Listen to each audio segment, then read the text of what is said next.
Boss secrets తెలుసుకునేందుకు ఎన్టీఆర్ ను కలిసి షాక్ తిన్న నాని. తెలుగు బుల్లితెరపై మోస్ట్ సక్సెస్ఫుల్ షోగా ప్రజాదరణ పొందిన రియాలిటీ షో బిగ్ బాస్ మరో సీజన్ కు సర్వం సిద్ధమైంది. యంగ్ టైగర్ ఎన్టీఆర్ హోస్ట్ గా వ్యవహరించిన బిగ్ బాస్ సీజన్ 1 2017లో ప్రసారమై బిగ్గెస్ట్ రియాలిటీ షోగా పేరు ప్రఖ్యాతలు సంపాదించుకుంది. ఎన్టీఆర్ మంత్రముగ్ధమైన మాటలతో బిగ్ బాస్ టీఆర్పీ రేటింగ్స్ ఆకాశాన్నంటాయి. Bigg Boss 1 super duper hit అయిందంటే అందుకు ప్రధాన కారణం ఎన్టీఆర్ అనడంలో సందేహం అక్కర్లేదు. పబ్లిక్ లో ఎంతో ఫన్నీగా ఉండే ఎన్టీఆర్ బిగ్ బాస్ లో తన కామెడీ యాంగిల్ ను ఘనంగా చూపించాడు. అంతేకాదు ఎక్కడ సీరియస్నెస్ మెయింటైన్ చేయాలో, ఎక్కడ అదిరిపోయేలా పర్ఫార్మెన్స్ చేయాలో చేసి ఈ కార్యక్రమాన్ని రక్తి కట్టించాడు. షో మొత్తం మీద జూనియర్ ఎన్టీఆర్ పై ఒక కంటెస్టెంట్ కూడా కంప్లైంట్ చేయలేదంటే మనవాడు ఏ రేంజ్ లో కోఆర్డినేట్ చేసుకుంటూ వచ్చాడో ఇట్టి అర్థమైపోతుంది. ఏ పార్టిసిపెంట్ పైన నేరుగా విమర్శలు చేయకుండా నొప్పింప తానొవ్వక తప్పించుకు తిరిగేవాడే ధన్యుడు సుమతి అనే స్థాయిలో నెట్టికొచ్చాడు నందమూరి హీరో.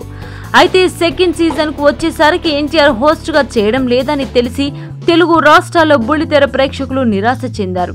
తన కొత్త సినిమా కమిట్మెంట్స్ ఒకవైపు, భార్య లక్ష్మీ ప్రణతి గర్భవతి కావడం మరోవైపు ఎన్టీఆర్ ను బిగ్ బాస్ సీజన్ 2కి దూరం చేశాయి.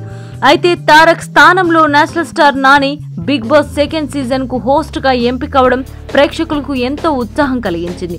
ఎందుకంటే నాని కూడా ఎన్టీఆర్ లాగే ఎంతో సరదాగా ఉండే వ్యక్తి, పైగా మాటకారి కూడా. తడుముకోకుండా పంచులు సెటర్లు వేయడంలో దిట్ట. దానితో సెకండ్ సీజన్ పై సరికొత్త అంచనాలు నెలకొన్నాయి.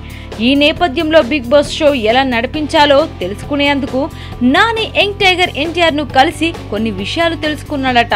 మామూలుగా మీడియా ద్వారా బిగ్ బాస్ గురించి కొంత తెలుసుకున్న నాని తారక్ చెప్పిన విషయాలతో షాక్ తిన్నాడట.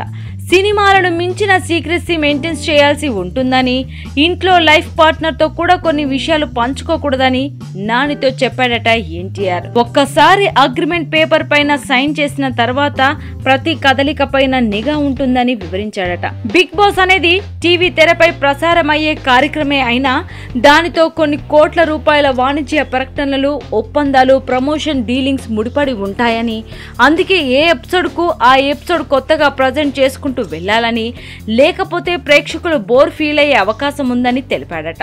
ఒక్కసారి ఆడియన్స్ మొనాటని ఫీల్ అయ్యారంటే వాళ్ళను మళ్లీ షో వైపు డైవర్ట్ చేయడం చాలా కష్టమని, అందుకే కొత్త కొత్త మేనరిజమ్స్, ఓన్ స్క్రిప్ట్లు రెడీ చేసుకోవాలని నానికి సూచించాడట తారక్. బిగ్ బాస్ హౌస్ లో మొదటి వారం సాఫీగానే సాగిపోతుందని, దానితో కంటెస్టెంట్స్ నుంచి పెద్దగా ప్రతిఘటన ఎదురు కాదని, కానీ రోజులు గడిచే కొద్దీ పార్టిసిపెంట్స్ లో ఫ్రస్ట్రేషన్ ఎక్కువై విచిత్రంగా బిహేవ్ చేస్తుంటారని, అలాంటప్పుడే హౌస్ ఎంతో జాగ్రత్తగా మేనేజ్ చేయాలని చెప్పాడట. ఇవన్నీ విన్న తర్వాత నాని వామ్ము అని ఓ పెద్ద ఎక్స్ప్రెషన్ ఇచ్చాడట. ఏదో టీవీ షో కదా అనుకున్నానని, ఇంత ఎక్సర్సైజ్, హోంవర్క్ చేయాల్సి ఉంటుందని తెలియదని వ్యాఖ్యానించాడట. Please subscribe to Public Talk TV. Please subscribe Public Talk TV. Please subscribe to Public Talk TV. Tell me pretty lies, look me in the face. Tell me that you love me, even if it's fake, 'cause I don't fucking care.